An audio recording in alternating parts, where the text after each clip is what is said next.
નમસ્કાર મિત્રો, હું ડૉક્ટર રઈસ મનિયાર આપ સૌની સામે આજે એક હળવી વાત લઈને, એક લાઇટ વાત લઈને ઉપસ્થિત છું. આપમાંથી ઘણા બધા મિત્રો મારી કોલમ વાંચતા હશો. મસ્તી અમસ્તી દિવ્ય ભાસ્કરમાં દર રવિવારે આવે છે. તે આપમાંથી ઘણા બધા લોકોએ મારી હાસ્ય કવિતા પણ સાંભળી હશે. તો આજે આપ જાણો છો કે મારું જે હાસ્ય છે, હાસ્યના જે લેખો છે અથવા હાસ્યની જે કથાઓ છે, એ મારા પડોશી હસુભાઈના જીવનમાંથી હું ઉપાડતો હોઉં છું. તમે મારી અગાઉ મીત અને ઈંડુવાળી કથા પણ તમે સાંભળી હશે. તમે બીજા પણ વિનોદ ભટ્ટના પ્રેમપત્રો એ પણ તમે કદાચ સાંભળ્યા હશે. તો આ મારી જે કથા છે એનું શીર્ષક છે હસુભાઈની ગર્લફ્રેન્ડનો 35 વર્ષે કોલ આવ્યો. શીર્ષક સાંભળીને રોમાંચ થયો ને. 35 વર્ષ પહેલાની જૂની ગર્લફ્રેન્ડ યાદ આવી જાય તો કોને પણ રોમાંચ થાય, મને પણ થાય. તો આ વાત એમ થઈ કે હું હસુભાઈના ઘરે મારું છાપું, મારું ન્યૂઝપેપર પરત માંગવા ગયો. બંધાવેલું મેં, પણ હોય એમના ત્યાં કાયમ. તો હસુભાઈ છાપું વાંચવાનું તો ઠીક, પણ એ છાપું પાથરીને એના પર સૂઈને યોગા કરી રહ્યા હતા. એટલે મારે બેસવાના, યોગા એમનું પતે નહીં, પ્રાણાયામ પતે નહીં, ત્યાં સુધી રાહ જોવા વગર છૂટકો નહોતો. એટલી વારમાં એમનો લેન્ડલાઇન ફોન રણક્યો. એટલે હસુભાઈએ મને ઈશારાથી કહ્યું કે ફોન સ્પીકર પર મૂકી દો. તો સામે છેડે એક બહુ ઉત્સાહ અને ઉમંગથી ભરેલી એક સ્ત્રીનો અવાજ આવ્યો. હેલો, મને ઓળખી? અવાજ હું તો ન ઓળખી શક્યો, સ્વાભાવિક છે, પણ હસુભાઈ પણ ઓળખી ન શક્યા. એટલે એ કપાલભાતી કરી રહ્યા હતા. તો એમના કપાળ પર કરતલીની ભાત પડી કે આ કોણ? અને ત્યાં જ ફોન કટ થઈ ગયો. એટલે મેં હસુભાઈને કહ્યું, અરે યાર, આટલા મીઠા મધુર અવાજવાળી સ્ત્રીને તમે ઓળખી ના શક્યા? એટલે હસુભાઈ સફાઈ કરવા ગયા કે હમણાં તો છે ને ભાઈ, હું યોગાના માધ્યમથી સ્વને ઓળખવાનો પ્રયાસ કરી રહ્યો છું. એટલી વારમાં ફરી રિંગ વાગી. મેં હસુભાઈને કહ્યું કે ઉઠાવી લો. ઘરનારી હેમાબેન, તમારા વાઈફ એટલે કે ઘરનારી હેમાબેન શાક લેવા ગયા છે. એટલે પરનારી સાથે વાતચીતનો પૂરેપૂરો અવકાશ છે. હસુભાઈને મેં લલચાવ્યા કે ફોન ઉચકો. હસુભાઈ યોગામાં પોતાનું ઉરોદર પટલ ઉચકવામાં વ્યસ્ત હતા. એટલે એમણે મને કહ્યું કે ચાલો તમે ઉચકો. એટલે સામેથી મેં ફોન સ્પીકર પર મૂક્યો. મહિલાનો, સ્ત્રીનો રીસાયેલો પણ મીઠો અવાજ આવ્યો. ફોન કેમ કટ કર્યો? હસુભાઈએ મૌન પાડીને માથું કૂટ્યું. એટલે મેં કહ્યું કે કટ થઈ ગયો, જુઓ મિસ કે મિસિસ. એટલે પેલા બેન બોલ્યા કે હસુ, હું હજુ મિસ જ છું, પરણવાનું મિસ થઈ ગયું. હું હજુ ખુલાસો કરું કે ભાઈ, આ હસુભાઈ તો યોગામાં વ્યસ્ત છે અને એમના બદલે હું એમનો મિત્ર બોલી રહ્યો છું. એ પહેલા એ બેન મસ્ત અવાજે બોલ્યા કે અલ્યા હસુ, મને ના ઓળખી? હવે એકદમ સૌ અજાણી અપરિચિત ગર્લફ્રેન્ડ ક્યાંકથી આવી રીતે નીકળી આવે તો માણસ ગલવાઈ જાય.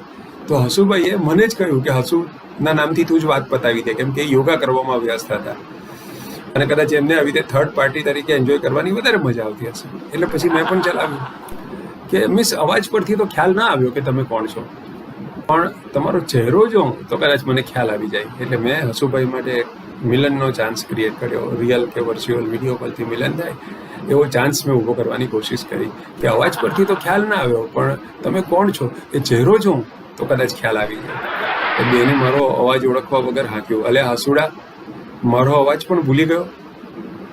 હવે બેનનો અવાજ થોડોક માયાવતી જેવો હતો અને થોડોક માધુરી દીક્ષિત જેવો હતો, બેના કોમ્બિનેશન જેવું હતું. હવે આવું એને મોં પર કેમ કહેવાય? એટલે મેં કહ્યું કે બેન તો બોલાય નહીં. એટલે મેં કહ્યું મિસ, જરા ઇન્ટ્રો આપો ને, જરા હિન્ટ આપો ને તો ખ્યાલ આવે. એટલે કહે છે કે અલ્યા હસુડા, ભૂલી ગયો, હું તારી સાથે 4થા ધોરણમાં બેન્ચ પર બાજુમાં બેસતી હતી તે. અત્યાર સુધી અચલ રહેલા હસુભાઈ હવે વિચલિત થવા માંડ્યા. મેં ક્લિયર કરવા માટે પૂછ્યું કે બેન્ચ ઉપર 4થા ધોરણમાં ડાબી બાજુ કે જમણી બાજુ? હું મનોમન કલ્પના કરવા લાગ્યો કે 4થા ધોરણમાં બે નમણી છોકરીઓની વચ્ચે હસુભાઈ બેસતા હશે અને એમાંથી કોઈ એકે 35 વર્ષ પછી આજે ફોન કર્યો. કેટલી રંગીન વાત છે. એટલે એ બોલી કે અરે હસુ, તું જ ડાબે કે જમણે મારી જે બાજુ ખાલી જગ્યા હોય ને ત્યાં આવીને બેસી જતો, બીજા કોઈને બેસવા નહોતો દેતો. એ બેનની વાત પર હું વિશ્વાસ કરી લઉં એ પહેલાં હસુભાઈએ પોતાના પ્રાણાયામનો ભંગ કર્યા વિના સાઈડ પર એક કાગળ અને પેન હતા, એના પર લખ્યું કે હું તો કવિરાજ, હું તો 5મા ધોરણ સુધી કુમાર શાળામાં જ ભણ્યો છું. હસુભાઈએ ઝડપથી આમ લખ્યું. એટલે મેં નીચે લખ્યું કે પણ આ કન્યા જૂઠું શું કામ બોલે? ભલે 35 વર્ષે ફોન આવ્યો, ગર્લફ્રેન્ડ છે એટલે તો કન્યા જ કહેવાય. એટલે મેં લખ્યું કે કન્યા જૂઠું શું કામ બોલે? એટલે હસુભાઈએ પાછું નીચે લખ્યું કે મારા કોઈ સહાધ્યાયીએ જાતિ પરિવર્તન કરાવ્યું લાગે છે. હવે આવો પર્સનલ સવાલ કોઈને ફોન પર, તે પણ 35 વર્ષ પછી કેવી રીતે પૂછાય? એટલે મેં હાંક્યું કે હા મિસ, ઝાખું યાદ તો આવે છે, પણ બેનને મજા પડવા લાગી. હા હસુડા, યાદ કર, ભૂખરા વાળ, આંખમાં કાજળ, 2 ચોટલા, ગુલાબી રિબિન, યાદ આવ્યું ને? આમ હવે હસુભાઈ સાંભળી રહ્યા હતા. કુંભક અને રેચક કરી રહેલા હસુભાઈના મનમાં રોચક વર્ણન સાંભળીને પેલું કટી પતંગમાં એક ગીત છે, મને ચોક્કસ ખાતરી છે કે મનમાં એમના વાગવા માંડ્યો છે. એમના મુખ પરથી એવું લાગતું હતું. કયું ગીત? મેરા નામ હૈ શબનમ, તુમારા નામ ક્યાં હૈ? નીના, મીના, અંજુ યા મંજુ? હસુભાઈ યાદ કરી રહ્યા હતા કે કોણ છે નીના, મીના, અંજુ, મંજુ. મેં હસુભાઈની પ્રોક્સી ચાલુ રાખી. અરે યાર, મીન્સ મારું નામ હૈયે છે પણ હોઠે નથી આવતું. એટલે બેને એમાંથી મનગમતો અર્થ કાઢ્યો કે હે હસુડા, તે મને આટલા વર્ષ હૈયે રાખી. બેન હરખ ગેલા થઈ ગયા. ત્યાં જ શાકભાજી લઈને હેમાબેન આવી ગયા અને એમણે આ છેલ્લું વાક્ય સ્પીકો ફોન પરથી સાંભળી લીધું. શું બોલ્યા હતા બેન? કે હે હસુડા, તે મને આટલા વર્ષ હૈયે રાખી. હસુભાઈની હાલત યોગીમાંથી રોગી જેવી થઈ ગઈ. શ્વાસ રોકવાના બદલે નિશ્વાસ રોકવા પડે એવી દશા થઈ ગઈ. ઉરોદર પટેલ લયથી હલવાના બદલે ભયથી હલવા લાગ્યો. કોણ બોલે છે તું? ફોન ઉપર હેમાબેન ગરજા. સ્પીકો ફોન ચાલતો હતો. બે પુરુષોને વચ્ચેથી હટાવીને બે મહિલાઓ વચ્ચે ડાયરેક્ટ ડાયલિંગ ઝઘડો ચાલુ થઈ ગયો. સામેથી હજુ તો પેલા બેનને ખ્યાલ નહોતો આવ્યો એટલે માદક અવાજ આવ્યો કે જો હસુડા, જો પાછો લેડીઝ વોઇસમાં બોલવા લાગ્યો. તારી મસ્તી હજુ ગઈ નહીં, હે? સાવ કનૈયો જ રહ્યો. પાછો હેમાબેનનો અવાજ જરા ભારે એટલે બેનને એવું લાગ્યું કે હસુભાઈ લેડીઝ અવાજમાં બોલે છે.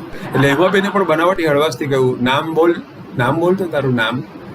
પછી કનૈયા તરફ કરડી નજર નાખી. કનૈયો બિચારો નનૈયો ભણવા લાગ્યો. ત્યાં બેન ટોક્યા, મારું નામ રાધા. ખબર છે, રિસેસમાં ટિફિન ખોલીને તું કહેતો કે રાધા બાટ લેંગે હમ આધા આધા. તો રાધા આ રીતે ભૂતકાળના કદમ વનમાં સરી ગઈ અને અહીંયા હસુભાઈ ડમ થઈ ગયા. હેમાબેનને હસુભાઈના ચારિત્ર્ય પર વિશ્વાસ તો નહોતો જ, પણ એ વિચારે ચડ્યા કે હસુ સાથે ટિફિન વેચીને ખાનારી કન્યા. પણ હેમાબેનને પોતાના સાસુના લક્ષણ પર પૂરો વિશ્વાસ હતો કે એમણે હસુને કદી ટિફિન બનાવીને આપ્યું હોય એવું એમને લાગતું નહોતું. હસુભાઈ તો રિસેસમાં 10 પૈસાના ચણા ખાઈને મોટા થયા હતા. એમાં ક્યાં ટિફિન, અને એવું ટિફિન ક્યાં લઈ જાય કે એના અડધા ભાગ રાધા સાથે કરે. પણ એટલી વારમાં હસુભાઈનું યોગ ક્રિયા પતી ગઈ. એ યોગ ભ્રષ્ટ થઈ ચૂક્યા હતા. હસુભાઈ સુરતી મેદાનમાં આવ્યા અને એમણે ફોન ઉપાડ્યો કે રાધા, તું ખરેખર જો મને ઓળખતી હોય ને તો મારું આખું નામ બોલ જાઉં. હવે એમને કંઈક હેમાબેનની આગળ સાબિત કરવાનું હતું પોતાના ડિફેન્સ માટે. એટલે શું કહે છે કે રાધા, તું જો ખરેખર મને ઓળખતી હોય તો મારું આખું નામ બોલ જાઉં. એટલે પેલી રાધા બોલી, હસુડા, હસુ મહેતા, ડીમ લાઇટ એપાર્ટમેન્ટ.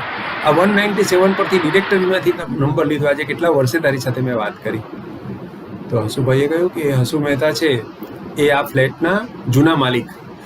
એમનો ફ્લેટ મેં હસુ સુરતીએ ખરીદ્યો. બરાબર છે? એ હસુ મહેતા અને હું હસુ સુરતી. તો એ ફ્લેટ છોડી ગયા ને એની સાથે આ ફોન પણ છોડી ગયા. એટલે આટલો ખુલાસો થયો એટલે એમાં બેનને ખ્યાલ આવ્યો કે આ લોચો છે, આમાં હસુભાઈનો કોઈ લોચો નથી, આ કુદરતી લોચો છે. હેમાબેન અંદર ગયા, એ જોઈને હજુ ફોન ચાલુ જ હતો એટલે હસુભાઈએ તીર ફેંક્યું કે પણ રાધા, તારો અવાજ તો જાણીતો લાગે છે. હવે રાધા અકળાવવાનો વારો રાધાનો હતો. હસુ મહેતાએ તમને ફ્લેટ વેચ્યો છે, એમની બેનપણી નહીં, સમજ્યા? એમ કહીને જટ દઈને બેને ફોન કટ કર્યો. તો આ હસુભાઈ ગર્લફ્રેન્ડનું 35 વર્ષ પછીનું મિલન. આ વાત તમને ગમી હોય અને આવી જ વાતો તમારે બીજી સાંભળવી હોય, હું હાસ્યની આવી વાતો મૂકતો રહીશ. મિત્રો, આ ચેનલ સબસ્ક્રાઈબ કરજો. માત્ર સબસ્ક્રાઈબ કરો એ નહીં ચાલે, તમે નોટિફિકેશનનું જે બેલ છે એના પર પણ ક્લિક કરી દો, જેથી આવી કોઈ પણ નવી વિડીયો મુકાઈ તો એ નોટિફિકેશન તમને મળે. અને તમારા જેવા રસિક, મારી આપ જોઈ શકશો કે હું કોઈ મિમિક્રી કે કોમેડિયન પ્રકારની હ્યુમર નથી. મારી ગુજરાતી હાસ્ય નિબંધ અથવા હાસ્ય લેખ કે હાસ્ય કથા પ્રકારની મારી હ્યુમર હોય છે. તો જેમને આવો સાહિત્ય શિક્ષકો હોય કે બીજા જે સાહિત્યના શોખીન હોય એમને આ પ્રકારની હ્યુમરમાં મજા આવે, બધાને ન આવે સમજી શકાય એવું છે. તો જે રસિક લોકો છે, તમને એમ લાગે કે જેમને આ પ્રકારની હ્યુમર ગમે છે, એવા લોકો સાથે આ વિડીયો આપ શેર કરી શકો છો. આ લિંક આપ શેર કરી શકો છો. ખૂબ ખૂબ આભાર.